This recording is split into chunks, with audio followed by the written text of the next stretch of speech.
ബിസ്മില്ലാഹിർ റഹ്മാനിർ റഹീം. അതിൻ്റെ ആ ഗൗരവം ഉൾക്കൊണ്ടിട്ട് ചോദിക്കുകയാണ്, ഖബറിൽ അടക്കം ചെയ്യപ്പെടാതിരിക്കാൻ എന്തെങ്കിലും ഒരു മാർഗമുണ്ടോ? ഞാൻ പറഞ്ഞു, ഖബർ എന്നുള്ളത് ഒരു മറ മാത്രമാണ്, ഒരു യവനികയാണ്. ഖബറിലില്ലെങ്കിലും ഖബർ, നമ്മൾ ആ ഒരു കുഴിക്ക് ഖബർ എന്ന് പറയുന്നതേ ഉള്ളൂ. ബർസഖ് എന്നാണ് അതിൻ്റെ അർത്ഥം. എന്ന് പറഞ്ഞാൽ മരണത്തിൻ്റെയും മഹ്ശറിൻ്റെയും ഇടയിലുള്ള സ്ഥലം. അത് പുഴയിലാണെങ്കിലും അവനാ ശിക്ഷ കിട്ടും.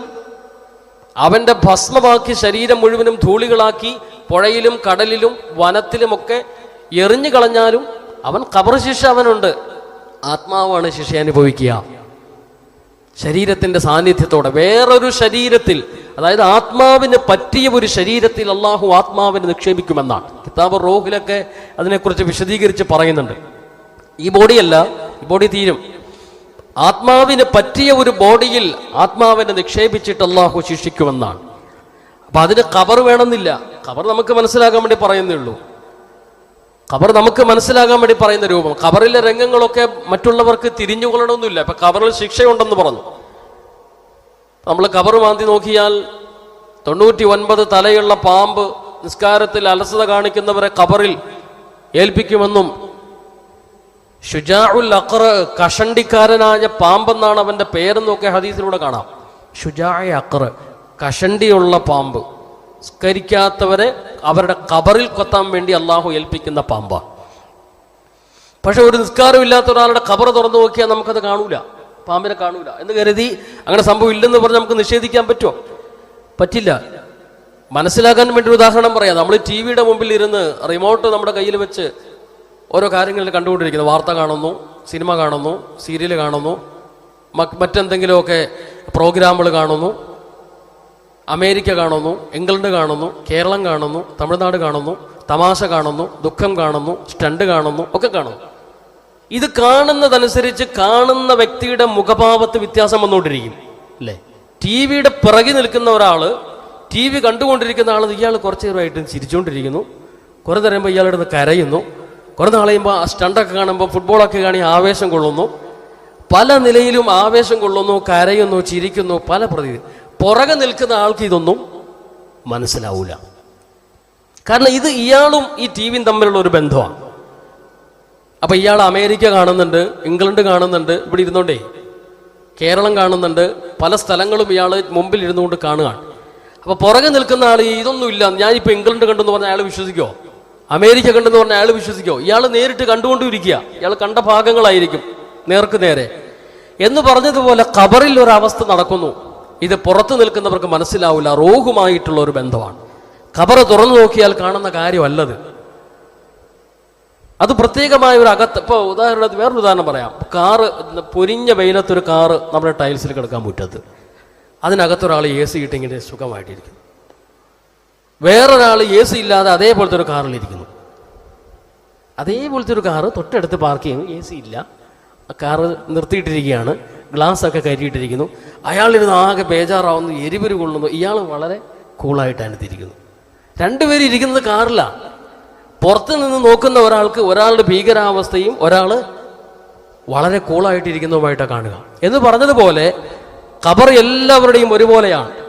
ചിലരുടെ ഖബറിൽ അള്ളാഹു തണുപ്പ് കൊടുക്കും, ചിലരുടെ ഖബറുകളിൽ അള്ളാഹു തല ചൂട് കൊടുക്കും. അതാണ് നമ്മൾ ചുരുക്കത്തിൽ അത്രമാത്രം മനസ്സിലാക്കിയാൽ മതി. അപ്പൊ അതുകൊണ്ട് ആ സഹോദരൻ വന്ന് ഖബറിന്റെ അവസ്ഥ കേട്ടപ്പോൾ ഖബറിൽ അടക്കം ചെയ്യപ്പെടാതിരിക്കാൻ എന്തെങ്കിലും മാർഗമുണ്ടോ? മുൻകാലത്ത് ഇങ്ങനെ ചോദിച്ചിട്ടുണ്ട്. ബനി ഇസ്രായേലിൽ ഇങ്ങനെ ഒരു സംഭവം നടന്നല്ലോ. ഒരുപാട് തെറ്റ് ചെയ്ത ഒരാൾ വന്ന് ചോദിച്ചു, വസിയ്യത്ത് എഴുതി വെച്ചു, ഞാൻ മരിച്ചാൽ എൻ്റെ ശരീരം കത്തിച്ച് ഭസ്മമാക്കി അത് വനങ്ങളിലും സമുദ്രങ്ങളിലും ഒഴുക്കണമെന്ന് വസിയ്യത്ത് എഴുതി വെച്ചു. നാട്ടിൽ അറിയപ്പെട്ട തെറ്റുകാരനായിരുന്നു അയാൾ. അദ്ദേഹത്തിന്റെ കുടുംബക്കാർ മരണശേഷം അയാൾ പറഞ്ഞതുപോലെ കത്തിച്ച് ചാമ്പലാക്കി ഭസ്മമാക്കി വലിച്ചെറിഞ്ഞു. അള്ളാഹു ആ മനുഷ്യന്റെ ശരീരത്തിന് ഒന്നുകൂടി ജീവൻ കൊടുത്തു. മുസ്ലിം ഉദ്ധരിക്കുന്ന ഹദീസാണ്. ഒന്നുകൂടി ജീവൻ കൊടുത്തു. എന്നിട്ട് ചോദിച്ചു, നീ എന്തിനാ ഈ പണിക്ക് നിന്നേ? നീ എന്തിനാ ഇങ്ങനെ വസിയ്യത്ത് എഴുതി വെച്ച് നിന്റെ ശരീരം കരിച്ചു കളയാൻ വേണ്ടി എഴുതി വെച്ചത്? കുടുംബക്കാരങ്ങനെ ചെയ്തല്ലോ. പടച്ചവനെ, എന്നെപ്പോലെ ഒരു തെറ്റുകാരൻ ഈ ഭൂമിയിലില്ല. നാളെ ആഖിറത്തിൽ നിന്നെ കണ്ടുമുട്ടുമ്പോഴുണ്ടാകുന്ന ആ ഒരവസ്ഥ ഓർത്ത് ലജ്ജിതനായിട്ട് എന്നെ കരിച്ചു കളഞ്ഞേരെന്ന് ഞാൻ വസീത്ത് ചെയ്തതാ. ഞാൻ വിചാരിച്ചു അതോടുകൂടി ഇനി പിടുത്തം കിട്ടൂല, എൻ്റെ ഒരു തുള്ളി പോലും ഒരു പൊടി പോലും ഇവിടെ ഇല്ല, ചാരമായി മാറി. അത് സമുദ്രത്തിന്റെ നാനാഭാഗത്തും വനങ്ങളിലും ഒഴുക്കപ്പെട്ട് കഴിഞ്ഞാൽ പിന്നെ നിനക്കെന്നെ പിടുത്തം കിട്ടില്ലെന്നായിരുന്നു എൻ്റെ ധാരണ. പക്ഷെ അത് തിരുത്തി, അത് ശരിയല്ലെന്ന് എനിക്ക് മനസ്സിലായി. അല്ലാഹു തആല മനുഷ്യനോട് പറഞ്ഞു, ഗഫർതു ലക, നിനക്ക് ഞാൻ പൊരുത്തപ്പെട്ടു തന്നു. നീ എന്നെ പേടിച്ചിട്ടല്ലേ ഈ പണി ചെയ്തത്, എന്നെ പേടിച്ചിട്ട്. അത് അള്ളാഹുവിന്റെ ഖശിയത്തിന്റെ വിഷയത്തിൽ, അള്ളാഹുവിനെ കുറിച്ചുള്ള പേടിയുടെ വിഷയത്തിൽ പറയുന്ന ഒരു ഹദീസാണ്, മുസ്ലിം ഉദ്ധരിക്കുന്ന ഹദീസ്. നീ എന്നെ പേടിച്ചല്ലോ, ആത്മാർത്ഥമായിട്ടായിരുന്നു നിന്റെ പേടി, അല്ലെങ്കിൽ ഈ കൊടും കൃത്യം ചെയ്യണമെന്ന് നീ നിന്റെ മക്കളോട് പറയൂല, അതുകൊണ്ട് നിനക്ക് ഞാൻ പൊരുത്തപ്പെട്ടു തന്നു. ആ പണി നമുക്ക് ചെയ്യാം എന്നതിൻ്റെ ഒരു തെളിവല്ല കേട്ടോ ഇത്. നമുക്കിത് അനുവദനീയമാണെന്നതിൻ്റെ തെളിവല്ല. എന്നാ പിന്നെ നമുക്കും അങ്ങനെ വസീയത്ത് ചെയ്ത് വെക്കാം, ആൾക്കാർ കരിക്കുകയോ പിരിക്കുകയോ എന്നെ ചെയ്യട്ടെ, അതോടുകൂടി രക്ഷപ്പെടാമല്ലോ, അപ്പോൾ ഒന്നുകൂടി നമുക്ക് ജീവിതം നൽകി, എന്നാൽ നിനക്കെല്ലാം ഞാൻ പൊരുത്തപ്പെട്ടു എന്നാൽ നീ പൊക്കോ എന്ന് പറഞ്ഞാൽ വിടും നമ്മൾ വിചാരിക്കണ്ട. ഇതങ്ങനെയല്ല, ഒരു സംഭവം അങ്ങനെ നടന്നത്. പല കാര്യങ്ങളിലും ഒറ്റപ്പെട്ട സംഭവങ്ങൾ നടക്കും, അതൊക്കെ ഉമ്മത്തിന് പാഠത്തിന് വേണ്ടിയാണ്. ഇസ്രായേൽ കാലത്ത് നടന്ന ഒരു സംഭവമാണ് ഇസ്രായേൽ ജനതയിൽ. അത് നബി സല്ലല്ലാഹു അലൈഹി വസല്ലമ തങ്ങൾ ഉമ്മത്തിന് ഗുണപാഠത്തിന് വേണ്ടി പറഞ്ഞു കൊടുത്ത ഒരു ചരിത്രമാണ്. അപ്പൊ ഞാൻ പറഞ്ഞു വരുന്നത്, ഖബറിന്റെ അദാബ് അത് യാഥാർത്ഥ്യമാണ്, ഹക്കാണ്, വാസ്തവമാണ്. മുഅ്മിനീങ്ങൾക്ക് ഖബറിൽ സുഖകരമായിരിക്കും. ഖബറിലേക്ക് കൊണ്ടുവയ്ക്കപ്പെടുമ്പോൾ തന്നെ ഖബർ അവനോട് പറയുമെന്നാണ്, ഓ സന്തോഷം, ഞാൻ ആഗ്രഹിച്ചിരുന്ന ഒരാളുടെ വരവ്, നിന്റെ വരവും പ്രതീക്ഷിച്ച് ഞാൻ ഇവിടെ ഇരിക്കുകയായിരുന്നു. നീ എൻ്റെ മുകളിലൂടെ നടക്കുമ്പോൾ ഞാൻ ആഗ്രഹിക്കും, നീ ഒന്ന് വന്നിരുന്നെങ്കിൽ എന്ന് ഞാൻ ആഗ്രഹിക്കും. ഇന്ന് നീ എൻ്റെ അടുക്കൽ വന്നു, ഇന്ന് നിനക്കെൻ്റെ സമീപനം കാണാം, നോക്കിക്കോ ഞാൻ നിന്നോട് ചെയ്യാൻ പോകുന്നത് എന്തൊക്കെയാണെന്ന് നീ നോക്കിയോ. ഖബർ ഉടനെ വിശാലമാക്കപ്പെടും, ഹദീസിൽ കാണാം.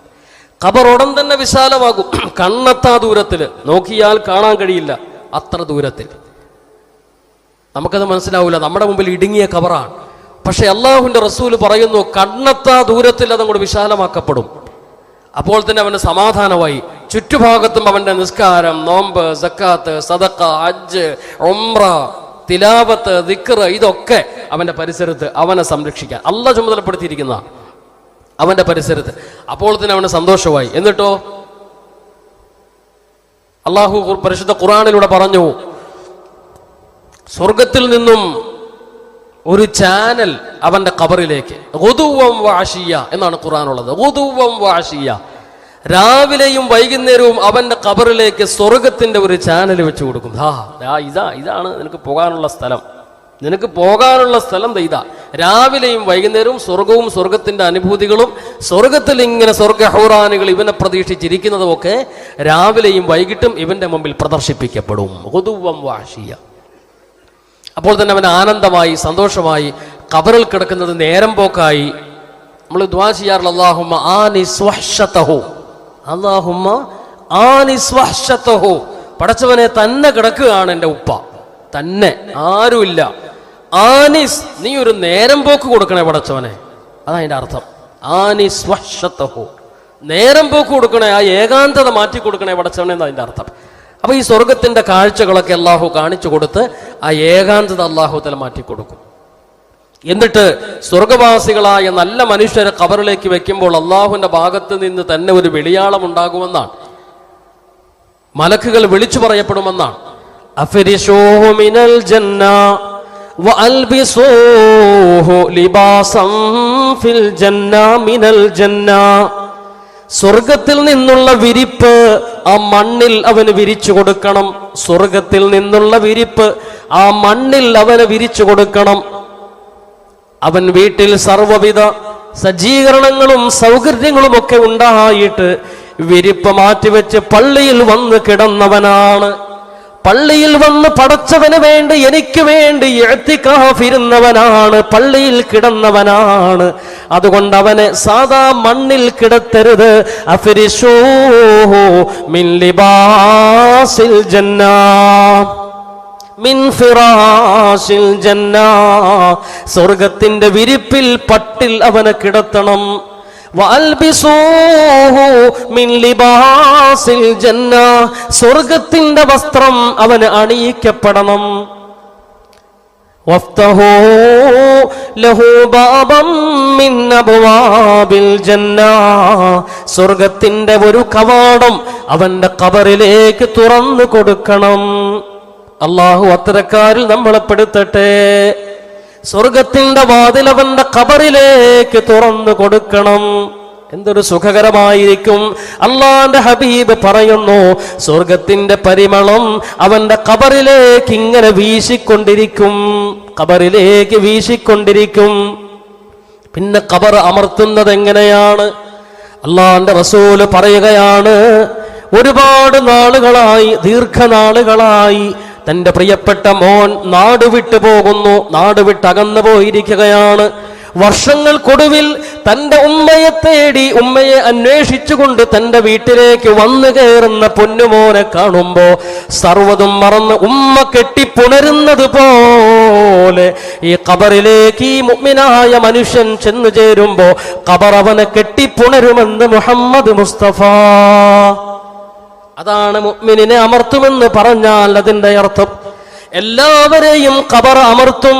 മുഅ്മിനിനെ അമർത്തുന്നത് വാത്സല്യനിധിയായ ഉമ്മ തന്റെ പൊന്നുമോനെ മാറോട് അണച്ചു പിടിക്കുന്നത് പോലെയാകുന്നു.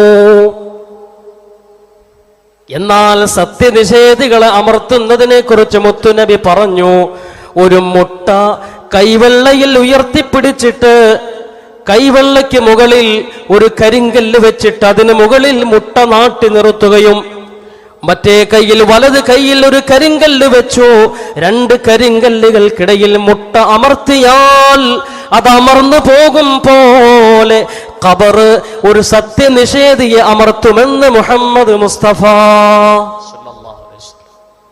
സത്യനിഷേധിയെ അമർത്തുന്നത് അങ്ങനെയാണ്.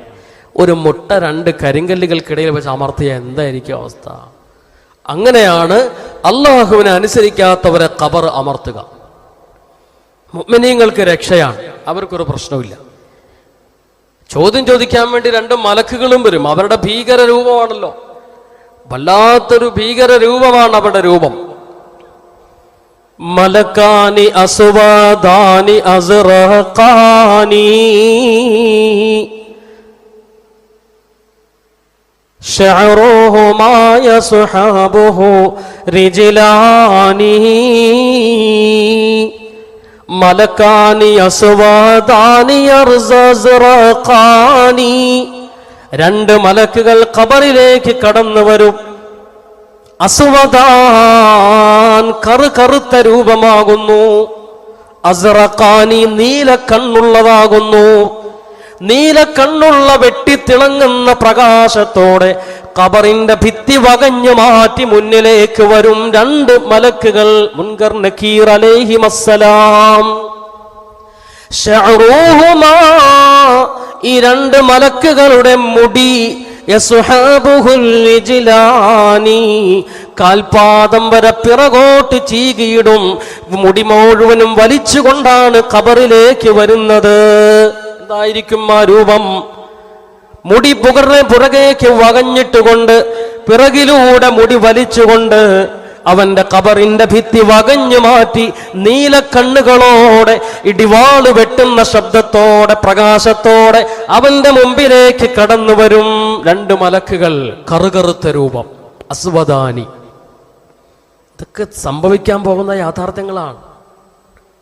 ചില ആളുകൾക്കല്ല, എല്ലാവർക്കും.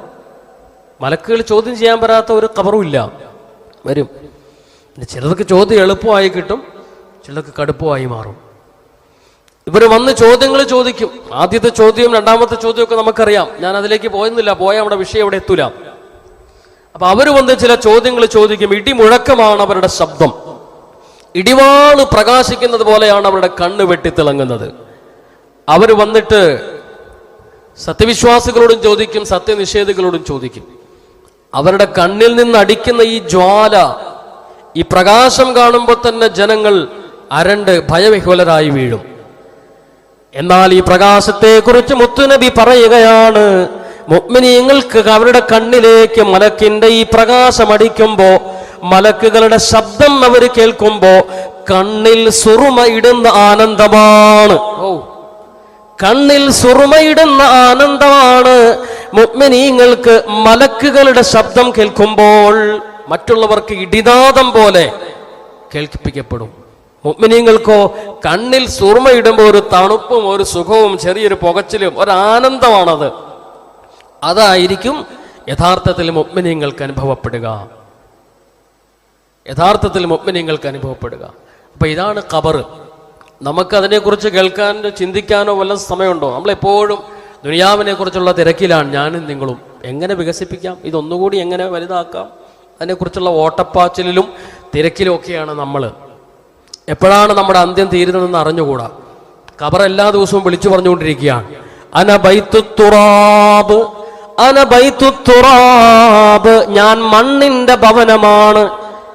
അന ബൈത്തുദ്ദീദാൻ, ഞാൻ പുഴുക്കളുടെ വീടാണ്, ഞാൻ പുഴുക്കളുടെ വീടാണ്.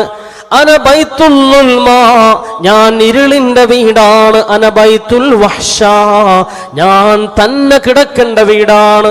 ആരും നിങ്ങളുടെ കൂടെ ഉണ്ടാവില്ല, നിങ്ങൾക്ക് തന്നെ കിടക്കേണ്ട വീടാണിത്. ഏകാന്തതയുടെ വീടാണിത്. മണ്ണാണ് ഇവിടുത്തെ വിരിപ്പ്, ളുൽമത്ത് ഇരുളാണ് ഇവിടുത്തെ അവസ്ഥ. അതുകൊണ്ട് വമാ അഅദത്തലീ, എന്നിലേക്ക് വരുമ്പോ എന്തും കൊണ്ടായിട്ടാണ് നീ വരുന്നത്? ഖബർ ഇങ്ങനെ വിളിച്ചു ചോദിക്കാത്ത ദിവസമില്ല. എല്ലാ ദിവസവും ഖബർ വിളിച്ചു ചോദിക്കും, എന്തും കൊണ്ടാണ് നീ എൻ്റെ അടുത്തിലേക്ക് വരുന്നത്? നിസ്കാരമുണ്ടോ, നോമ്പുണ്ടോ, സലാത്തുണ്ടോ, ദിക്റുണ്ടോ? ഓരോന്നോരോന്ന് ഖബർ വിളിച്ചു ചോദിക്കും.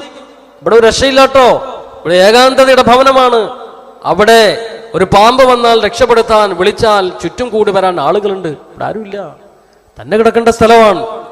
അവിടെ കറണ്ട് പോയാൽ എമർജൻസി ഉണ്ട്, ഇല്ലെങ്കിൽ മറ്റ് സംവിധാനങ്ങളുണ്ട്, ഇൻവെർട്ടറുണ്ട്, ജനറേറ്ററുണ്ട്. ഇവിടെ ഇതൊന്നും ഇല്ലാട്ടോ. ഇവിടെ ഇരുളാണ്, ഇത് ഇരുളിന്റെ വീടാണ്. ഇവിടെ പായോ വിരിപ്പോ ഒന്നുമില്ല, ഇത് മണ്ണാണ്. ഇങ്ങനെ വിളിച്ചു പറയാത്ത ഒരു ദിവസവും ഇല്ലെന്ന് മഹാനായ റസൂലുള്ളാഹി സ്വല്ലല്ലാഹു അലൈഹി വസല്ലം തങ്ങൾ പറഞ്ഞു. അപ്പൊ ആ ഖബറിലേക്ക് പോകാതിരിക്കാൻ നമുക്കൊരു മാർഗവുമില്ല, അവിടെ ചെന്നേ പറ്റൂ. പക്ഷെ ഖബറിനെ കുറിച്ച് കേൾക്കുമ്പോഴൊന്നും നമുക്ക് യാതൊരു പേടിയില്ല. ഖബറെന്നു കേട്ടാൽ തൽക്ഷണം ഞെട്ടേണ്ടതാ, കണ്ടാലുടൻ വാവിട്ടു നീ കരയേണ്ടതാ.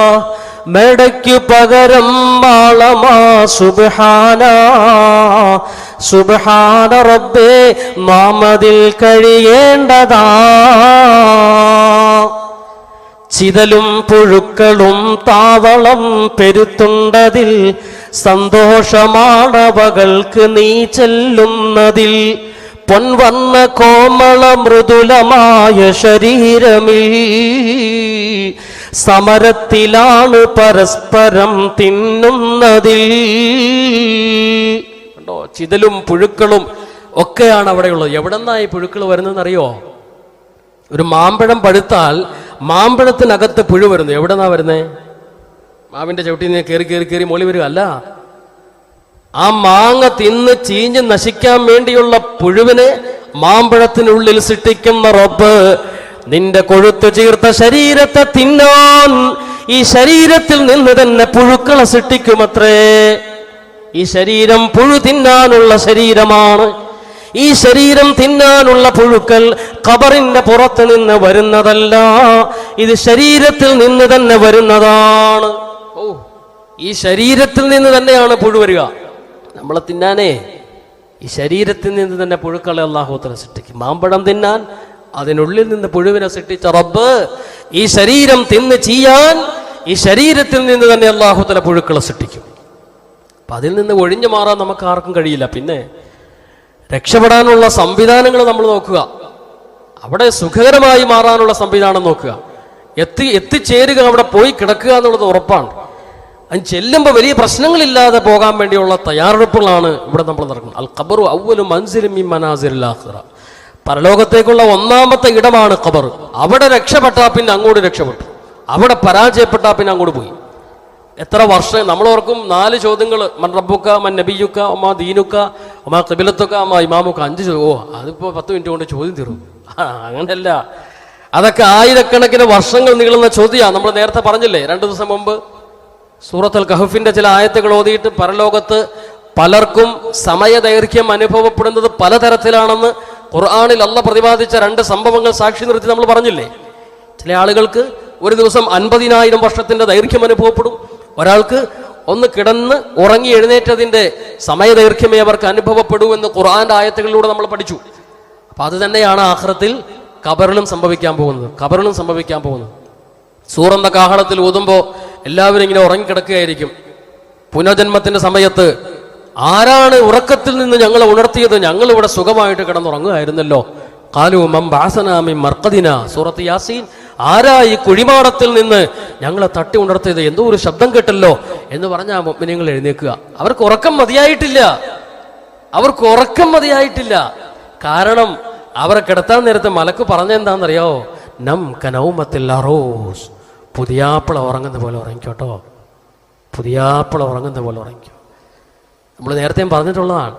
നമ്മുടെ വീട്ടിലൊരു കല്യാണം നടന്നാൽ പന്തലൊക്കെ കിട്ടുന്ന കല്യാണമൊക്കെ ആണെങ്കിൽ ആ പന്തൽ കല്യാണം കഴിഞ്ഞ ആളുകൾ പിരിയുമ്പോൾ എന്നാൽ പന്തലൊക്കെ അഴിക്കാൻ കൂടിക്കെന്ന് പറഞ്ഞാൽ ആരും പുതിയാപ്പിളയെ വിളിക്കാറില്ല. നീ പോകും, നീ മാറിയില്ലേ, അത് ഞങ്ങൾ എന്നാ വെച്ചാൽ ചെയ്തോളാം, ഈ കസേരയും ഇതെല്ലാം കൊണ്ട് അതൊക്കെ ഞങ്ങൾ ചെയ്തോളാം, നീ ഇന്ന് പൊയ്ക്കോ, നീ അങ്ങോട്ട് പൊയ്ക്കോ, റൂമിലേക്ക് പൊയ്ക്കോ.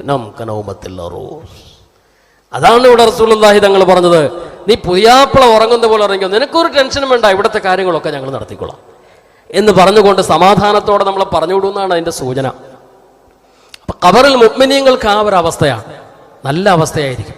അപ്പൊ അതുകൊണ്ട് നമ്മൾ അത്തഹിയ്യാത്തിൽ ഇരുന്ന് ഒന്നാമതായി ദുആ ചെയ്യാണ്, പടച്ചവനെ ഖബർ തന്നെ പോയി കിടക്കേണ്ട വീടാ അല്ലാഹ്, ആഖിറത്തിലേക്കുള്ള ഒന്നാമത്തെ ചവിട്ടുപടിയാ പടച്ചവനെ, അവിടെ രക്ഷപ്പെട്ടാൽ നമ്മൾ രക്ഷപ്പെട്ടു പടച്ചവനെ. അതുകൊണ്ട് ഖബറിന്റെ അദാബിൽ നിന്ന് എന്നെ നീ സംരക്ഷിക്കണേ പടച്ചവനെ. അള്ളാഹുവിനോടല്ലാതെ ആരോട് അഭയം തേടാൻ, അള്ളാഹുവിനോടല്ലാതെ ആരോട് നമ്മുടെ പരാതി പറയാൻ? പടച്ചവനോട് നമുക്ക് പറയാം, അദാബിൽ ഖബറിൽ നിന്ന് എന്നെ രക്ഷ. ഇത് ആരാ ദുആ ചെയ്യാൻ പഠിപ്പിച്ചത്? നമ്മൾ ഓർക്കണേ, ഈ ദുആ ചെയ്യാൻ പഠിപ്പിച്ചത് ആരാ? ആദരവായ റസൂലുള്ളാഹി സ്വല്ലല്ലാഹു അലൈഹി വസല്ലം. ആഖിറത്തിന്റെ സർവമാന സൗകര്യങ്ങളും ഇപ്പോഴേ വാഗ്ദാനം ചെയ്യപ്പെട്ട നബി ഖബറിന്റെ അദാബിൽ നിന്ന് രക്ഷ തേടിയെന്ന്, നരകത്തിൽ നിന്ന് കാവൽ ചോദിക്കാതെ ഒരു നിസ്കാരവും കഴിഞ്ഞ് തങ്ങൾ എഴുന്നേറ്റ് പോയിട്ടില്ല. നരകത്തിൽ നിന്ന് കാവൽ ചോദിക്കാതെ ഒരു നമസ്കാരവും കഴിഞ്ഞ് തങ്ങൾ എഴുന്നേറ്റ് പോയിട്ടില്ലെന്ന് ആയിഷ റളിയല്ലാഹു അൻഹ നിവേദനം ചെയ്യുന്ന ഹദീസിലൂടെ കാണാം. അപ്പോ സ്വർഗം കൊണ്ട് സന്തോഷ വാർത്ത അറിയിക്കപ്പെട്ട, സ്വർഗത്തിലേക്ക് മറ്റുള്ളവരെ കയറ്റിവിടാൻ ശുപാർശ ചെയ്യാൻ അനുമതി നൽകപ്പെട്ട നബി സല്ലല്ലാഹു അലൈഹി വസല്ലം തങ്ങൾ നരകത്തിൽ നിന്ന് കാവൽ ചോദിക്കുന്നു, ഖബറിന്റെ അദാബിൽ നിന്ന് കാവൽ ചോദിക്കുന്നു. അപ്പൊ നമ്മൾ എത്ര പ്രാവശ്യം കാവൽ ചോദിക്കണം? നമ്മൾ എത്രമാത്രം ഭയപ്പെടണം? എങ്ങനെയൊക്കെ പേടിക്കണം എന്ന് ആലോചിച്ച് നോക്കുക. അപ്പൊ ഒന്നാമത്തെ അഭയം നമ്മൾ പടച്ചവനോട് ചോദിക്കും, മിൻ അദാബിൽ ഖബരി വമിൻ ഫിത്നതിഹി, ഖബറിന്റെ ഫിത്നയിൽ നിന്ന്, ഖബറിന്റെ കുഴപ്പത്തിൽ നിന്ന്. ഒരുപാട് വിശദീകരിച്ച് നമ്മുടെ സമയം പോകും. ഖബറിന്റെ ഫിത്നയിൽ നിന്ന് പടച്ചവനെ നിന്നോട് ഞാൻ കാവൽ ചോദിക്കുകയാണ്. വമിൻ അദാബിന്നാർ, അല്ലാഹുവേ നരകത്തിന്റെ ശിക്ഷയിൽ നിന്ന്, നരകത്തിലിടല്ലേ പടച്ചവനെ, നരകത്തിലിടല്ലേ അല്ലാഹുവേ. നരകത്തിലിട്ട് കിബിരീത്ത്, നമ്മൾ നേരത്തെ സ്ത്രീകളുടെ ഖുർആൻ ക്ലാസ്സിൽ വിശദീകരിച്ചതാണല്ലോ. മുകൾ ഭാഗം ചെമ്പ്, താഴെ ഈയം, ചുറ്റുമുള്ള 4 ഭിത്തികൾ കിബിരീത്ത്. അതെ, കറക്റ്റ്. ഗന്ധകം, നരകത്തിന്റെ 4 ഭിത്തികൾ ഗന്ധകമാണ്. മുകളിൽ ചെമ്പിന്റെ തറയാണ്. നൈസ് ചെമ്പല്ല, കട്ടിച്ചെമ്പ്. മുകളിൽ സൂര്യൻ ഉദിച്ചാൽ പോലും പഴുത്തു നിൽക്കുന്ന, ഉരുകി വീഴാത്ത സൈസ് ചെമ്പ്. അടിയിൽ ഈയം. ഇതെല്ലാം കൂടെ ഒന്ന് ആലോചിച്ച് നോക്കിയ ഈയത്തിന്റെ സ്വഭാവം എന്ന് വെച്ചാൽ ഉരുകും, കാലിൽ പിടിക്കും. ഈയവേ ഗീബത്ത്, നമീമത്ത്, പരദൂഷണങ്ങളൊക്കെ, അല്ലെങ്കിൽ രണ്ടുപേരുടെ രഹസ്യം അന്വേഷിക്കാൻ വേണ്ടി കാതുകൊടുത്ത് കേൾക്കുന്നവരുടെ ചെവിയില് നാളെ ഈയമുരുക്കി ഒഴിക്കുമെന്ന് മുഹമ്മദ് മുസ്തഫ സല്ലല്ലാഹു അലൈഹി വസല്ലം. ഈയമുരുക്കി ഒഴിക്കും. അപ്പൊ ആ ഈയത്തിലാണ് നമ്മൾ നിൽക്കുക. പിന്നെ മഹ്ശറിൽ നിൽക്കുന്ന വേറെ രംഗമുണ്ട് കേട്ടോ. ഇത് നരകത്തിന്റെ അവസ്ഥയിൽ പറയുന്നത്. മഹ്ശറിൽ ചെമ്പിന്റെ തറയാണെന്ന് നമ്മൾ കേട്ടിട്ടുണ്ട്. ഇത് നരകത്തിലുള്ള അവസ്ഥയാണ്. നരകത്തിന്റെ ഭിത്തി ഗന്ധകം, മുകളിൽ ചെമ്പ്, താഴെ ഈയം. മുഴുവൻ ഉരുകുന്ന വസ്തുക്കളാണ്. ഗന്ധകത്തിന്റെ പ്രത്യേകത എന്താ അറിയോ? 4 ഭിത്തികൾ ഗന്ധകം എന്ന് പറഞ്ഞാൽ ഈ ഗന്ധകം ചൂടാക്കുമ്പോൾ ഭയങ്കര ചൂടായിരിക്കും അതിന്. ഒന്നത്. രണ്ടാമത്തെ പ്രത്യേകത, ഗന്ധകം ചൂടാകുമ്പോൾ അതിശക്തമായ പുകയായിരിക്കും. ശക്തമായ പുക. വേറെ ഒരു വസ്തുവും പുകച്ചാൽ അത്രയും പുകയുണ്ടാവില്ല. ഗന്ധകത്തിൽ പുകയ്ക്കുമ്പോൾ അതിശക്തമായ പുകയുണ്ടാവും. മൂന്നാമത്തേത്, ഗന്ധകം പുകയ്ക്കുമ്പോൾ അതിശക്തമായ ദുർഗന്ധമായിരിക്കും. അള്ളാഹു നരകത്തിന്റെ 4 ഭിത്തികൾ ഗന്ധകം കൊണ്ട് നിർമ്മിക്കപ്പെട്ടവയാണ്. അതിന്റെ ഗന്ധം എന്തായിരിക്കും? നാറ്റം എന്തായിരിക്കും? അതിന്റെ പുക, അത് കത്തുമ്പോൾ ഉണ്ടെന്ന പുക എന്തായിരിക്കും? മുകളിൽ ചെമ്പാണ്, താഴെ ഈയവാണ്. ആ അവസ്ഥയാണ് നരകത്തിൽ. അള്ളാഹു നമ്മെ നരകത്തിൽ നിന്ന് കാത്തുരക്ഷിക്കട്ടെ. ചിന്തിച്ചാൽ നമുക്കൊരന്തമില്ല. അതാണ് റസൂലുള്ളാഹി സ്വല്ലല്ലാഹു അലൈഹി വസല്ലം പറഞ്ഞത്, നരകത്തെക്കുറിച്ച് ചിന്തിച്ചാൽ ഹദീസിന്റെ ആശയത്തിലൂടെ നിങ്ങൾക്കൊന്നും ചെയ്യാൻ കഴിയില്ല. നിങ്ങളുടെ വീട്ടിലേക്ക് ചെന്ന് നിങ്ങളുടെ ഭാര്യമാരുമായി ബന്ധപ്പെടാൻ നിങ്ങൾക്ക് കഴിയില്ല നരകത്തെക്കുറിച്ച് നിങ്ങൾ ചിന്തിച്ചാൽ. അതിനൊക്കെ മാനസികമായൊരു സുഖവും മാനസികമായൊരു സംതൃപ്തിയും ആവശ്യമാകുന്ന ഘട്ടമാണല്ലോ. നിങ്ങൾക്ക് നിങ്ങളുടെ ഭാര്യമാരെ ബന്ധപ്പെടാൻ പോലും കഴിയാതെ പോകും നരകത്തെക്കുറിച്ച് യഥാർത്ഥമായ നിലയിൽ നിങ്ങൾ അറിഞ്ഞാൽ. ഹദീസിലൂടെ കാണാം. നമ്മൾ അറിഞ്ഞിട്ടില്ല, കാര്യങ്ങളൊന്നും നമ്മൾ അറിയുന്നില്ല. അറിഞ്ഞാൽ നബി തങ്ങൾ പറഞ്ഞു, ഫൽ യൽഹഖൂ ഖലീലൻ വൽ യബ്കൂ കസീറാ ലൗ തഅലമൂന മാ അഅലമു ലളഹഖതും ഖലീലൻ വലബകൈതും കസീറാ. ഞാൻ അറിഞ്ഞതുപോലെ പരലോക കാര്യങ്ങളെങ്ങാനും നിങ്ങൾ അറിഞ്ഞിരുന്നുവെങ്കിൽ ലളഹഖതും ഖലീലാ, വളരെ കുറച്ചു മാത്രം നിങ്ങൾ ചിരിക്കും.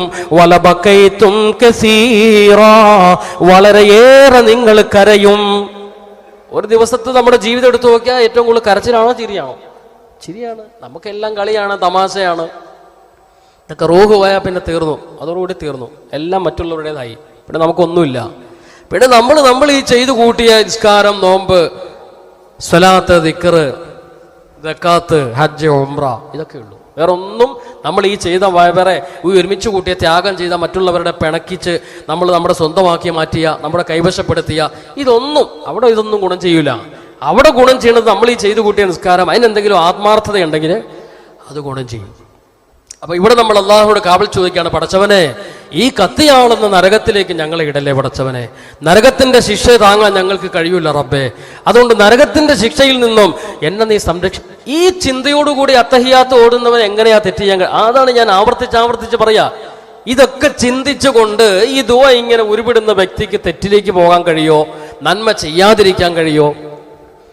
ഇന്ന സ്വലാത്ത തൻഹാ അനിൽ ഫഹ്ശാഇ വൽ മുൻകർ. നീചവും നികൃഷ്ടവുമായ കാര്യങ്ങളെ നിസ്കാരക്കാരനെ തടയും അവന്റെ നിസ്കാരം എന്ന് പറഞ്ഞാൽ ഇതൊക്കെ ചിന്തിച്ചുകൊണ്ടുള്ള നിസ്കാരമാണ്. അല്ലാണ്ട് അള്ളാഹ് പറഞ്ഞത് ഒരിക്കലും തെറ്റാവൂല. നിസ്കരിക്കുന്നവർ തെറ്റ് ചെയ്യാൻ കഴിയില്ലെന്നാണല്ലോ പടച്ചവൻ പറഞ്ഞത്. പക്ഷെ നമ്മൾ 24 മണിക്കൂറും കുഴിയിലാണല്ലോ. അതിലർത്ഥമില്ല. നമ്മുടെ നിസ്കാരം വേണ്ടും. നമ്മൾ തുടക്കത്തിൽ നിസ്കാരത്തിന്റെ ഒരു വിഷയം പറഞ്ഞപ്പോൾ തന്നെ നമ്മൾ പറഞ്ഞൊരു വിഷയമുണ്ട്. നിസ്കാരത്തെ നബിതങ്ങൾ ഉപമിച്ചത് 5 നേരം നമ്മുടെ വീടിന്റെ മുമ്പിലൂടെ ഒഴുകുന്ന നദിയിൽ മുങ്ങി കുളിച്ച് കയറി വരുന്നവനെ പോലെ. അവന്റെ ശരീരത്തിൽ വല്ല അഴുക്കും ശേഷിക്കുമെന്ന് ചോദിച്ചപ്പോൾ സ്വഹാബത്തില്ല എന്ന് പറഞ്ഞു. ഇതുപോലെയാണ് 5 നേരത്തെ നിസ്കാരം എന്ന് പറഞ്ഞു. പക്ഷെ ആ കുളിയാവണം. ആ കുളിയാവണം. ശരീരത്ത് അഴുക്കും ഓയിലും ചെളിയും വേർപ്പും ഒക്കെ ഉള്ളവരാണ് തന്റെ മുമ്പിലൂടെ ഒഴുകുന്ന പുഴയിൽ 5 അല്ല 10 പ്രാവശ്യം മുങ്ങിക്കെറിയാലും ഒന്നുകൂടി അഴുക്ക് കട്ട പിടിക്കുള്ളൂ. ദുർഗന്ധം കാരണം പരിസരത്ത് പോലും നിൽക്കാൻ പറ്റാതാവുള്ളൂ. പിന്നെ എന്ത് ചെയ്യണം? തേച്ചൊരച്ച്, ഇഞ്ച വെച്ച്, ചകിരി വെച്ച്, എത്രയാണോ അഴുക്കുള്ളത് ആ അഴുക്കനുസരിച്ച് തേച്ചൊരച്ച് കുളിക്കണം. അപ്പോഴേ അത് കുളിയാവുള്ളൂ എന്ന് പറഞ്ഞതുപോലെ എത്രയാണോ നമ്മുടെ പാപഭാരം നമ്മുടെ കൽബിലുള്ളത് അത്രയും ആത്മാർത്ഥതയും ഇഖ്ലാസും നമുക്ക് ഉണ്ടാവണം. എങ്കിലും ഇതൊക്കെ കഴുകിയൊഴിച്ചു പോവുള്ളൂ. അതാ ഈ ഉദാഹരണം തങ്ങൾ പറഞ്ഞതിന്റെ അർത്ഥം. 5 നേരം വീടിന്റെ മുമ്പിൽ കൂടെ പോകുന്ന പുഴയ്ക്ക് മുമ്പിൽ ചാടി കുളിച്ച് വൃത്തിയായി കയറി വന്നല്ല അഴുക്കുമല്ലോ അവശേഷിക്കുന്ന വെച്ചാൽ ഈ കുളിയാണ്. ഇഞ്ചയൊക്കെ തെച്ച് സോപ്പൊക്കെ വെച്ച് കുളിക്കേണ്ടത് പോലെ കുളിച്ച് വന്നില്ലെങ്കിൽ പിന്നെ ആ നിസ്കാരം കൊണ്ടൊരു ഗുണമില്ല. 5 നേരം നിസ്കരിക്കുന്ന എത്രയോ ആളുകൾ പലിശയ്ക്ക് കൊടുക്കണു അല്ലേ? 5 നേരം നിസ്കരിക്കുന്ന എത്രയോ ആൾക്കാർ പലിശയ്ക്ക് കൊടുക്കണു. എത്രയോ ആളുകൾ ആവശ്യമില്ലാത്ത പ്രവർത്തനങ്ങൾ ചെയ്തുകൊണ്ട് നടക്കുന്നു. കാരണം എന്താ? കാരണം അത് കുളിയാവുന്നില്ല. യഥാർത്ഥ കുളിയാവുന്നില്ല, യഥാർത്ഥ നിസ്കാരമാവുന്നില്ല. അള്ളാഹു നമ്മുടെയൊക്കെ നിസ്കാരം യഥാർത്ഥ നിസ്കാരമായി കബൂൽ ചെയ്യുമാറാവട്ടെ. ഞാൻ പറഞ്ഞു വരുന്നത്, ഖബറിന്റെ അദാബിൽ നിന്ന് നമ്മൾ അത്തഹിയാത്തിൽ ഇരുന്ന് കാവൽ ചോദിക്കുകയാണ്. പിന്നെ നമ്മൾ ചോദിക്കുന്നത് മിൻ ഫിത്നത്തിൽ മഹ്യാ, പടച്ചവനെ ജീവിതത്തിന്റെ ഫിത്ന. ജീവിതം മുഴുവനും ഫിത്നയാണ്. പുറത്തേക്ക് പോയാൽ കുടുംബവുമായി പുറത്തിറങ്ങാൻ പോലും കഴിയാത്ത അവസ്ഥയാണ്. ഭിത്തികൾ മുഴുവനും, ടൗണുകൾ മുഴുവനും, വാഹനങ്ങളുടെ പിറകു മുഴുവനും, എവിടെ നോക്കിയാലും മനുഷ്യന്റെ വികാരങ്ങളെ, ഇളക്കി വിടുന്ന ഇക്കിളിപ്പെടുത്തുന്ന തരത്തിലുള്ള ചിത്രങ്ങൾ കൊണ്ട്, പരസ്യങ്ങൾ കൊണ്ട് ഒരു പാക്കറ്റ് ഉപ്പ് പോലും വിറ്റഴിക്കണമെങ്കിൽ പെണ്ണ് അവരുടെ നഗ്നത കാണിക്കേണ്ട കാലമാണ്, കാലഘട്ടമാണ്. പുറത്തേക്ക് പോയാൽ ദീനുമായി കയറി വരാൻ പ്രയാസമുണ്ടാകുന്ന കാലം. വമിൻ ഫിത്നത്തിൽ മഹിയാ, ജീവിതത്തിന്റെ ഇത്തരം ഫിത്നകളിൽ നിന്ന് നിന്നോട് ഞാൻ കാവൽ ചോദിക്കുന്നു. എന്നെ നീ സംരക്ഷിച്ചു കൊള്ളണം, എന്റെ ഈമാൻ നീ കാത്തുകൊള്ളണം. ദുനിയാവിന്റെ ഫിത്നയിൽ എന്നെ പെടുത്തിക്കളയല്ലേ പടച്ചവനെ. ദുനിയാവിന്റെ ഫിത്നയിൽ പെട്ടുപോവാതെ എന്നെ നീ കാത്തുകൊള്ളണം. പെണ്ണ്, സമ്പത്ത്, അതിന് അഡിക്റ്റ് ആവുക, അതിനുവേണ്ടി ജീവിതം തുലയ്ക്കുക, അത്തരത്തിൽ എന്റെ ജീവിതമാക്കി കളയല്ലേ. അവന് ഫിത്നത്തിൽ മഹിയ.